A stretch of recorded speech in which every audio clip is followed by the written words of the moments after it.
खुशी इब्तिदा और गम इंतहा, जिंदगी कुछ नहीं और इसके सिवा है खुशी इब्तिदा और गम इंतहा, जिंदगी कुछ नहीं और इसके सिवा।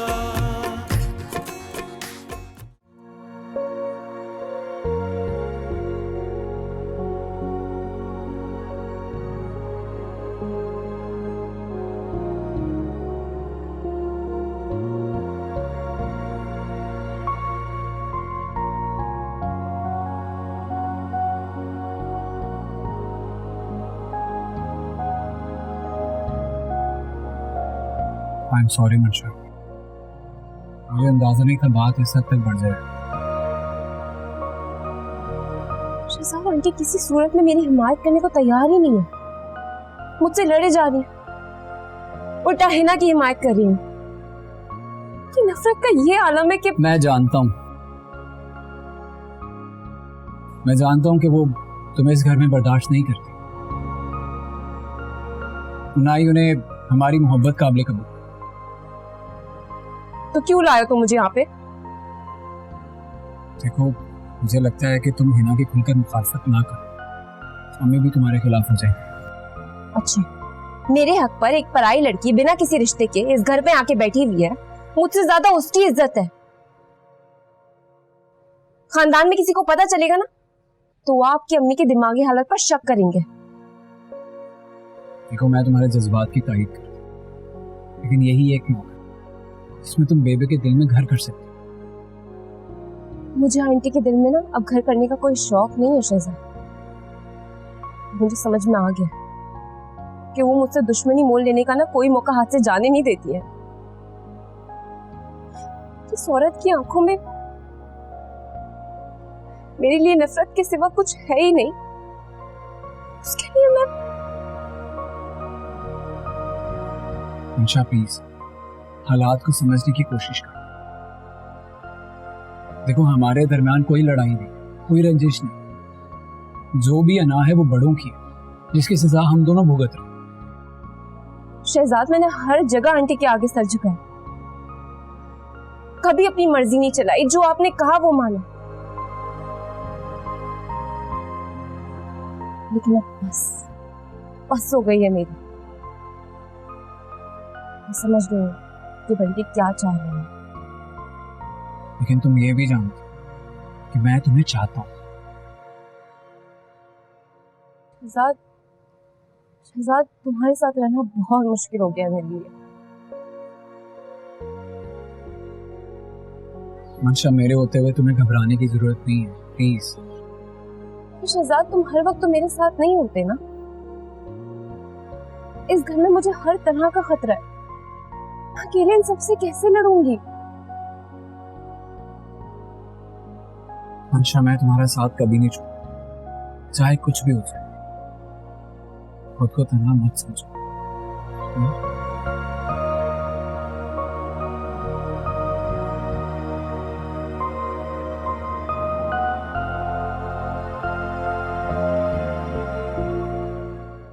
कहाँ हो तुम? कल से मैं तुम्हें 15-20 कॉल मैसेजेस कर चुकी हूँ, लेकिन तुम्हारा कुछ पता ही नहीं है। अरे यार सॉरी, शादी की शॉपिंग में बिजी था। अब देख लो, मैंने खुद कॉल किए तुम्हें। यार सब कुछ अचानक हो गया अब, लेकिन तुम्हारे बगैर कैसे कुछ हो सकता है, इसीलिए मैं तुम्हारा वेट करूंगा। तुम वेट नहीं करो, मुझे पिक करने आओगे। मैं रेडी हो रही हूँ, मुझे प्रोटोकॉल चाहिए, आखिर मेरी भी कोई इज्जत है। जान छुड़वाने के लिए ये वादा कर लेते हैं। तुम फिक्र मत करो, मैं तुम्हें पूरा प्रोटोकॉल दूंगा। बल्कि तुम अकेली नहीं, अंकल और आंटी भी तुम्हारे साथ आएंगे। मैं उन्हें खुद इनवाइट करूंगा। चलो ठीक है, मुझे बताओ कब तक रेडी हो जाऊं? निकाह का टाइम 5 बजे तक का है, तुम लोग 4 बजे तक आ जाना। मैं तुम्हें पिन लोकेशन भेज दूंगा ना। अच्छा प्लीज अब दोबारा कॉल मत करना, मैं बिजी हूँगा। जब तैयार हो जाओ तभी कॉल करना, ओके? चलो बाय। Right, okay bye.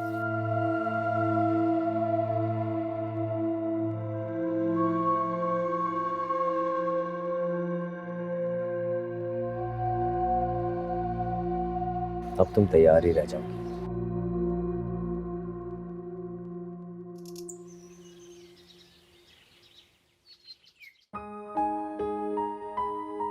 अम्मी, मेरी ज्वेलरी ला दें जल्दी से। कहाँ रखी है? जल्दी करो, 4 बजे बुलाया था पार्लर में। टाइम कितना हो गया है? जी अम्मी, बस 2 मिनट। तुम्हारे 2 मिनट मतलब 100 मिनट। अम्मी देखिए, मैंने मंशा को ना वहीं पार्लर बुला लिया है, क्योंकि आप तो मेहमानों को लेके बाबर की तरफ पहुंचेंगी और मैं डायरेक्ट मंशा के साथ वहीं आ जाऊंगी। तुम्हारी प्लानिंग तब होगी जब तुम घर से निकलोगी। तुम्हारे तो काम ही खत्म नहीं होते। चलो। अल्लाह अम्मी, आप मुसलसल बोले ही जा रही हैं और इसका अंजाम पता है क्या होगा? सिर्फ इतना ही होना है कि मैंने जरूर कुछ ना कुछ भूल जाना है। आप मेरे ज्वेलरी का सेट ढूंढे ना, लेकर आए जाके। इसलिए कह रही हूँ सब रेडी कर लो, पार्लर पहुँच के कुछ ढूंढना ना पड़े। एंड टाइम पे यहाँ से कोई नहीं होगा जो तुम्हें पार्लर सामान पहुँचाए। और आप कब तैयार होंगी? कहीं से लग रहा है कि दुल्हन की माँ है। हाँ, इसलिए सारी भागदौड़ मैंने अकेले की है। हाँ, सारी शॉपिंग तो फरिश्तों ने की है और बाकी के सारे काम जिन्नातों ने किए हैं। मैंने तो कुछ किया ही नहीं है। अच्छा चलो, पार्लर से भी फोन आ गया। जी हम लोग पहुँच रहे, रास्ते में ही हैं जी।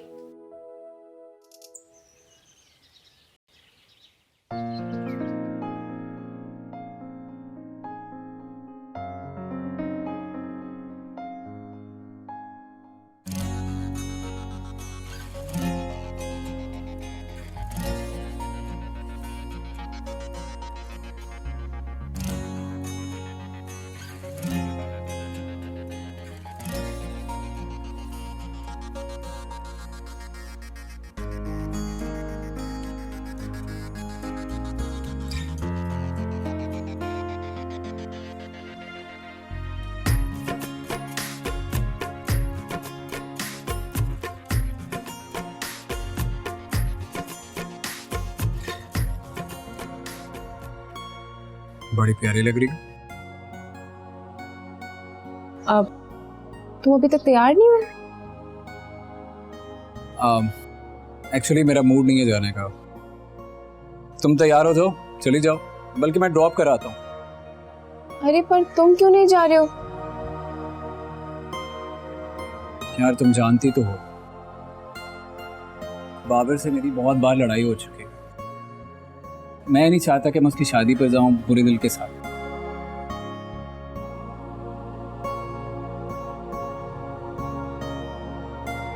देखो, बाबर से झगड़े तो मेरे भी हुए हैं और तुम्हें पता है ना कि कल कितनी बदमज़गी हुई थी। लेकिन शहजाद, निम्रा के बहुत एहसानात है मुझ पे।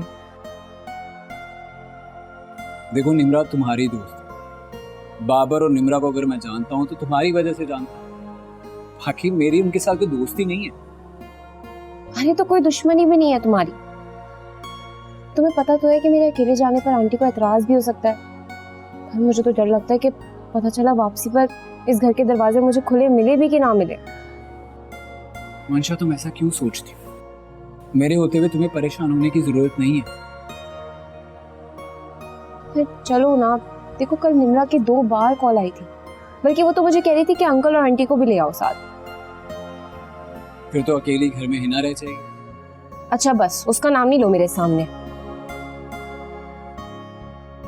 तो फिर बेहतर यही है कि तुम अकेली जाओ प्लीज। अच्छा, फिर मैं अकेले ही चली जाती हूँ।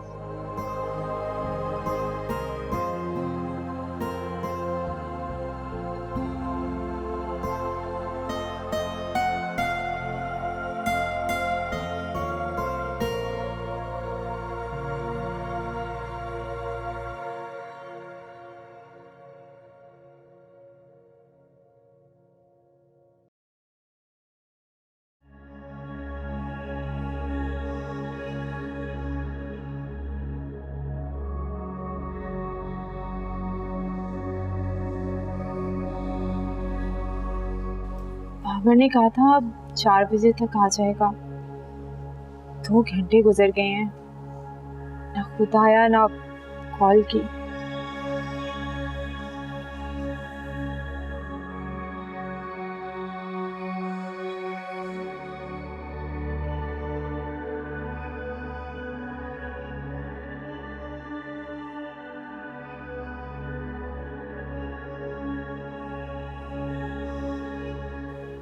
फोन भी नहीं उठा रहा, शायद कहीं बिजी होगा।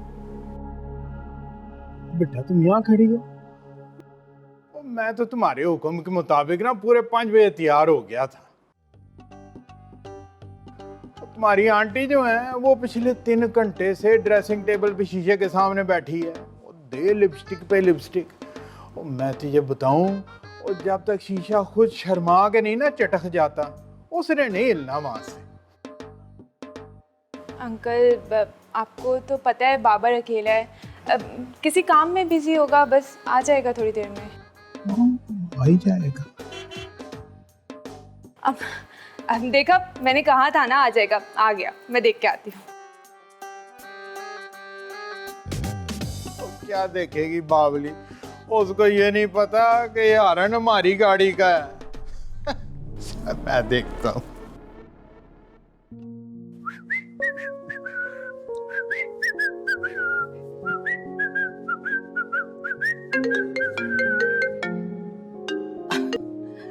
अरे आंटी आ रहा हूँ, बस तैयार ही हो रहा था। सारे दोस्त और काजी साहब पहुंचने वाले। जी जी चले, ओके ओके, बाय बाय।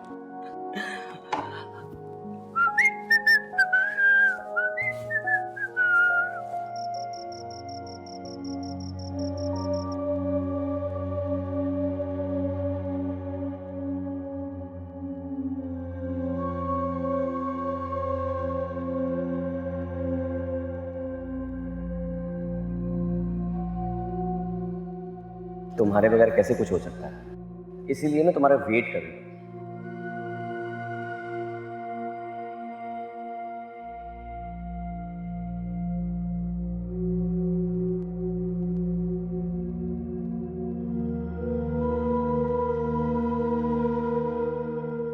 तुम फिक्र मत करो, मैं तुम्हें पूरा प्रोटोकॉल दूंगा।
शहजाद, हेलो।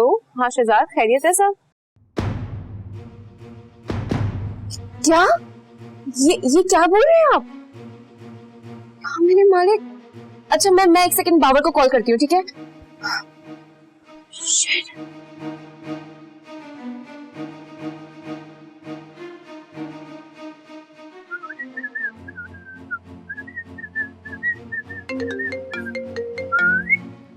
अब कौन है? हेलो हेलो बाबर, मेरी बात सुनो। वो कुछ समझ में नहीं आ रहा, मैं तुम्हें कैसे बताऊं। देखो बाबर, तुम्हारी बहन ने खुदकुशी कर लिया है। क्या? कब? कैसे? देखो तुम जितनी जल्दी हो सके पहुंचो, ठीक है? अच्छा मैं आ रहा हूँ।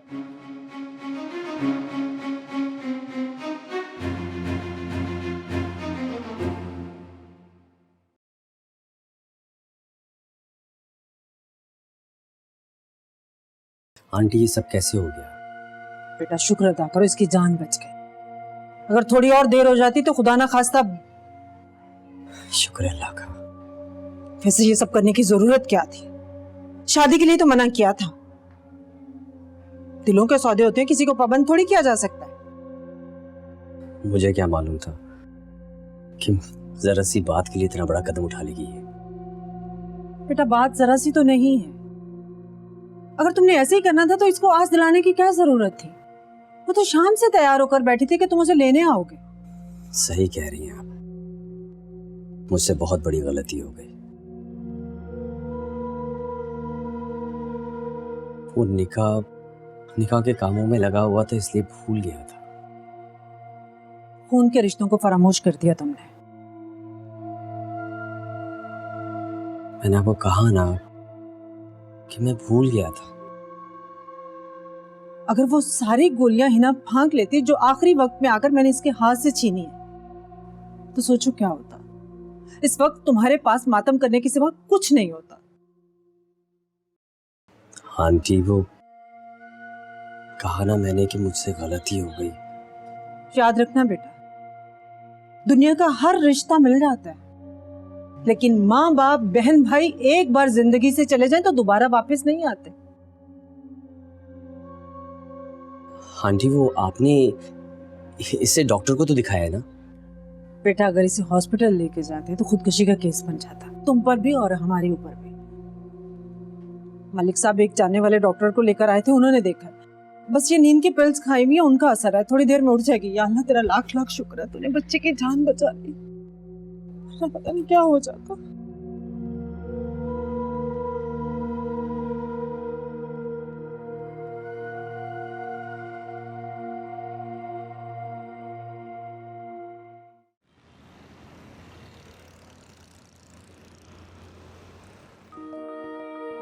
हमें बाबर ने मेरे साथ ये क्या कर दिया? मेरे सारे अरमान, सारे ख्वाब टूट गए। बेटा इंसान के इख्तियार में कभी कभी कुछ नहीं होता, वो सोचता कुछ है और तकदीर में कुछ और लिखा होता है। मैं बाबर को इस बेवफाई का मजा जरूर चखाऊंगी। तुम बाबर को गलत समझ रही हो, बाबर ने तुमसे कोई बेवफाई नहीं की। और ना मम्मी आपको क्या हो गया? वो निकाह छोड़कर भाग गया और आप कह रही हैं कि वो निकाह छोड़ के जरूर गया है, मगर निकाह से इनकारी नहीं है। उसकी अपनी कोई मजबूरी हो सकती है, किसी की जान खतरे में थी। मुझे हिना से तो पहले ही डर लग रहा था। ये कहा था ना उसकी बहन हिना से बना के रखो। वाह, वो मुझे एक आग नहीं भाती और आप कह रही है कि मैं उससे बना कर रखूं। बेटा कभी कभी मसलिहतन कड़वा घूंट भी पीना पड़ता है। एक बार, बस एक बार हिना मेरे सामने आ जाए, मैं उसको मुंह नोच लूंगी। तुम ये बात समझने की कोशिश क्यों नहीं कर रही? वो दोनों खून है। कभी ऐसी कोई सिचुएशन आ जाए तो वो दोनों एक दूसरे का साथ कभी नहीं छोड़ेंगे। तो ठीक है, सारी जिंदगी अपनी बहन की सेवा करता रहे, मैं भी उससे कभी नहीं मिलूंगी। पूरे खानदान में हमें जलील कर दिया, हमें कहीं मुंह दिखाने के काबिल नहीं छोड़ा। सब कुछ नहीं हुआ, खानदान में कोई तमाशा नहीं बना। मुझे तो ये डर लग रहा है कहीं बाबर की अब कोई शामत ना आ जाए। अच्छा है जेल हो जाए उसे, मेरी भी जान छूटे बाबर से। माँ खराब हो गया तुम्हारा, कैसी बातें कर रही हो?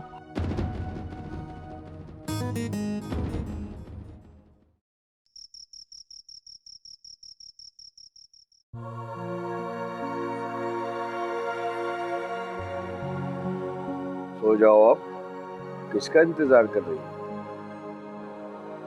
मौत का इंतजार कर रही हूँ। वो तो अपने वक्त पर ही आएगी। तुम भी तो यही चाहते हो ना कि तुम्हारी मुझसे जान छूटे। अरे रात के 12 बजे कौन सी क़यामत आ गई कि तुम उठ के बैठ गई? तुमने और तुम्हारी बेटी ने किस चालाकी से मुझे साइडलाइन किया है ना? ये तुमसे किसने कह दिया? नजर आ रहा है मुझे सब, किस तरह मंशा यहाँ से बिल्कीस के घर गई और किस तरह मेरी ही शर्ट मेरे लिए शर्मिंदगी का हार बन गई। मेरू, जिस दिन तुम्हारी जिंदगी से ये हार जीत निकल जाएगी ना, उस दिन तुम्हारी जिंदगी की सारी खुशियां मिल जाएंगी। इंसान के पास इज्जत और गैरत के सिवा और होता ही क्या है? दुख मुझे सिर्फ इस बात का है कि मंशा ने किस तरह तोते की तरह आंखें बदली हैं। तुम हर एक से बदगुमानी रखती हो दिल में, चाहे दूसरा तुम्हारे लिए अच्छा ही क्यों ना सोच रहा हो। क्या फर्क पड़ता अगर मंशा हमारी इज्जत के लिए मेरी बात मान लेती। मंशा ने हमेशा तुम्हारी बात सुनी है, तुमने ही उसे बदनाम करके रखा हुआ है। बदनाम मैंने उसे किया या वो हमारी इज्जत दांव पे लगा रही है? अच्छा यार, 12 बज रहे हैं, सो जाओ। मंशा अपने लिए इस घर के दरवाजे खोल कर गई है, वो जब चाहे आ जाएगी। सो जाओ, मैं तो सोने लगा हूं।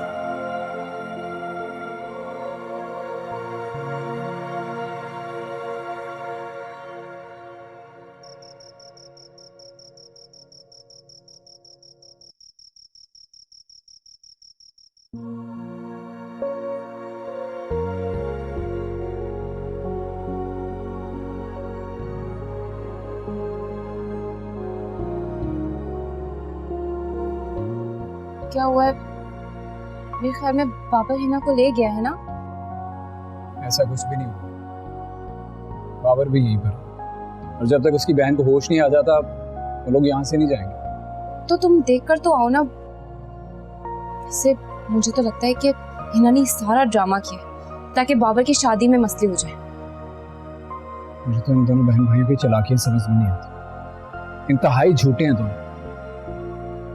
वैसे अभी मैं देखकर आई, आंटी के कमरे की लाइट्स जल रही थी, लगता है सब जाग रहे। नहीं, अभी मैं हो के आया हूँ वहां से, वहां तो कयामत भर।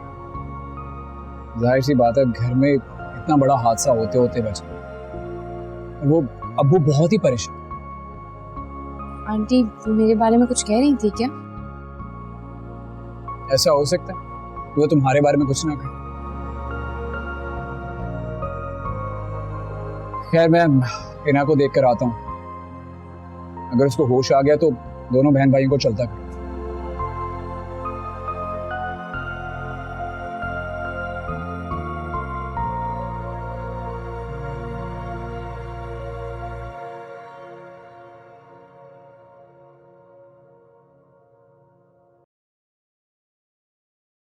ऐसा नहीं होना चाहिए था, तेरी बेचारी बहन।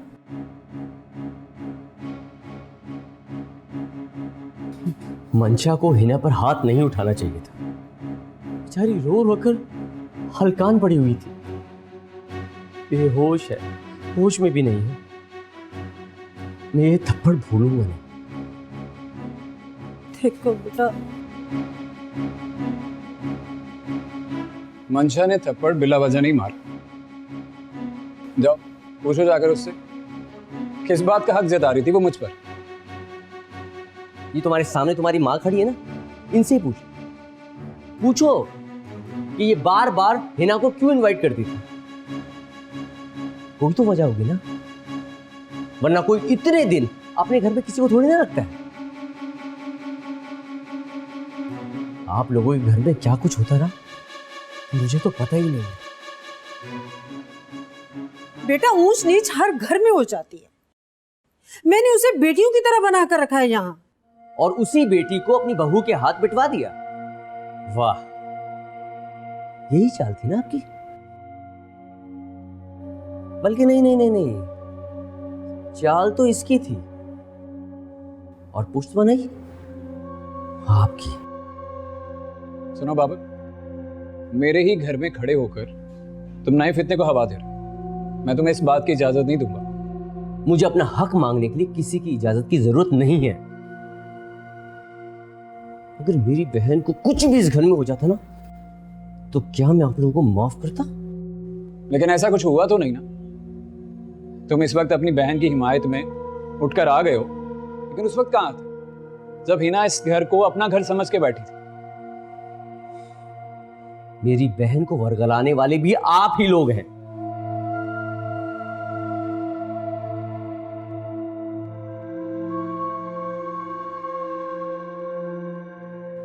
मैं तो उसकी वजह से अपना निकाह छोड़कर आ गया। सारी तैयारियां धरी की धरी रह गई और ससुराल वालों के सामने नाक कटी वो अलग। चलो, जो हो गया सो हो गया भाई, मान लेते हैं सारा कसूर हम लोगों का है। तुम ऐसा करो, अपनी बहन को लो और यहां से दफा हो जाओ, क्योंकि हम तो पराए हैं ना, और तुम तो उसके जोशीले भाई हो। जाओ।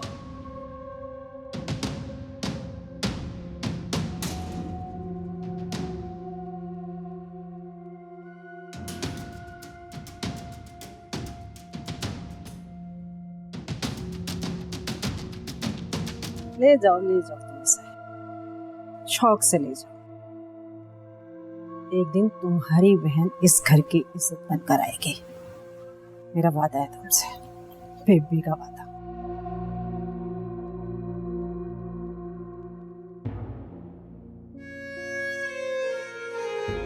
मैं सब कुछ सुन रही थी, लेकिन मैं कमरे से बाहर नहीं आई कि कहीं बात ना खराब हो।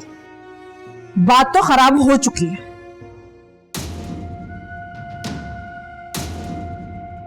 जब हिना इस घर से जा चुकी है, अब तुम्हारे हक में भी यही बेहतर है कि शराफत से इस घर से दफा हो जाओ। आंटी, मैंने आज तक आपकी किसी बात का जवाब नहीं दिया, लेकिन अब आप मेरी खामोशी को गलत समझ रही हैं। अच्छा, क्या जवाब दोगी मुझे? बोलो, मैं भी तो आज सुनकर जाऊं।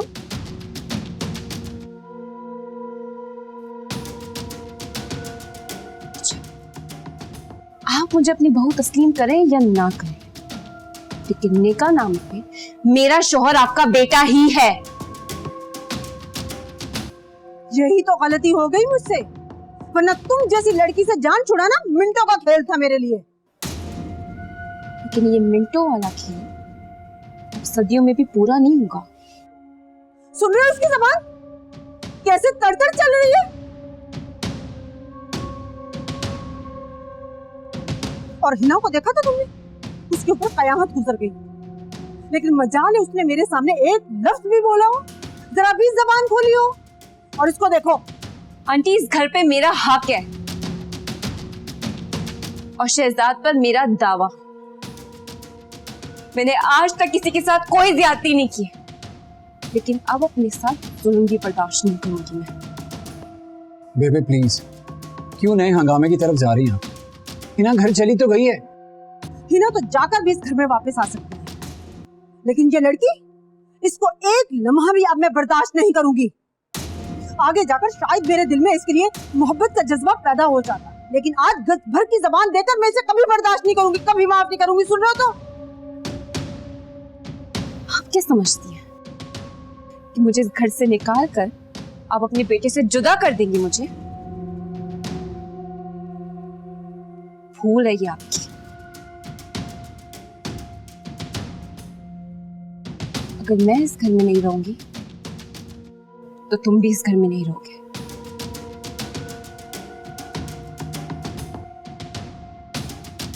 मेरे साथ चलो, हम दोनों अपनी दुनिया बसाएंगे। चलो मेरे साथ। शहजाद, शहजाद,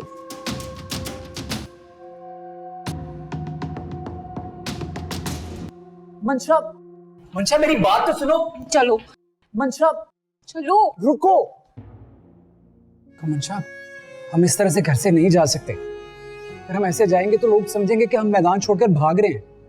शहजाद, मेरी जब से तुमसे शादी हुई है ना, उनके रवैये में जरा भी लचक नहीं आई है। उन्होंने मुझे बेइज्जत करने का एक मौका नहीं छोड़ा है कभी। मैं हमेशा चुप रही, मगर वो बाज नहीं है। लेकिन कब तक? बताओ मुझे शहजाद, कब तक? देखो मंशा, मैं तुम्हें किसी बात का इल्जाम नहीं दे रहा, और मैं ये भी मानता हूँ कि बेबी ने तुम्हारे साथ बहुत ज्यादती की, लेकिन मसला ये है कि कोई मसला नहीं है, क्योंकि अब ये मेरा आखिरी फैसला है। मैं अब तुम्हारे साथ इस घर में नहीं रहूंगी। अरे इस वक्त हम जाएंगे कहाँ?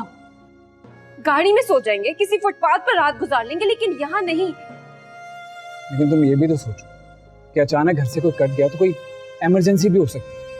मेरा मतलब है कि अब्बू की तबीयत ऑलरेडी ठीक नहीं, अगर कोई इमरजेंसी हो गई तो। ठीक है, तुम अपनी मजबूरियों की जंजीरों में लिपटे रहो। कि शहजाद, अब मेरे पास वापसी का कोई रास्ता नहीं है। देखो मंशा, अभी तुम गुस्से में हो और यूं तन्हा निकलना मुनासिब नहीं है। ना तो तुम्हें गाड़ी मिलेगी ना कैब। ना मिले गाड़ी, जमीन तो मिल जाएगी ना मुझे। सो जाऊंगी मैं फुटपाथ पे या रोड पे जाके। अच्छा अच्छा, एक मिनट रुको। देखो तुम अभी गुस्से में, अभी तो हिना चली गई, लेकिन सोचो अगर वो वापस आ गई तो मेरे माँ बाप का क्या होगा, कैसे हैंडल करेंगे? ठीक है शहजाद, मैं तुम्हें मजबूर नहीं करूंगी। तुम यही रहो, अपने माँ बाप की खिदमत करो। मगर अब मैं यहाँ वापस नहीं आऊंगी। अच्छा चलता हूँ मैं। चलो।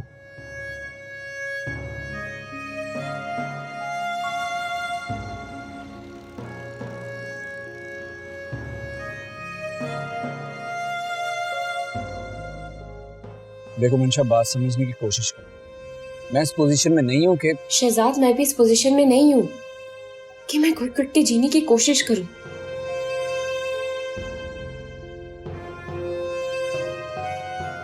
आइंदा मैं तुमसे कभी नहीं मिलूंगी। मंशा,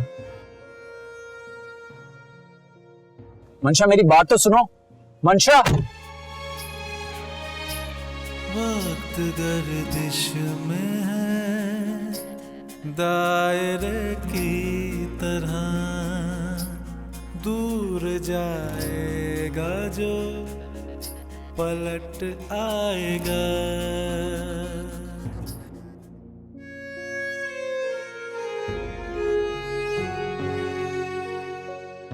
अच्छा किया मैंने जो शहजाद को अंदर लेकर नहीं आए। अम्मी से सामना हो जाता ना तो बिला वजह नया ही मसला खड़ा हो जाता। शहजाद भी क्या करे, कभी मेरी साइड लेता है और कभी अपनी माँ की। सिर्फ एक अब्बा ही हैं जो मेरी बात समझते हैं, हमेशा मेरी साइड लेते हैं। मेरे इस तरह आने से कैसे परेशान हो गए। अब उनका कहना भी सही है कि अब ये मसला ना ख़त्म हो जाना चाहिए। मम्मी सवाल तो बहुत करेंगी, लेकिन अब्बा का कहना ठीक है। मुझे ना उनको कुछ बताने की ज़रूरत ही नहीं है, वरना बिला वजह नया हंगामा खड़ा कर देंगी।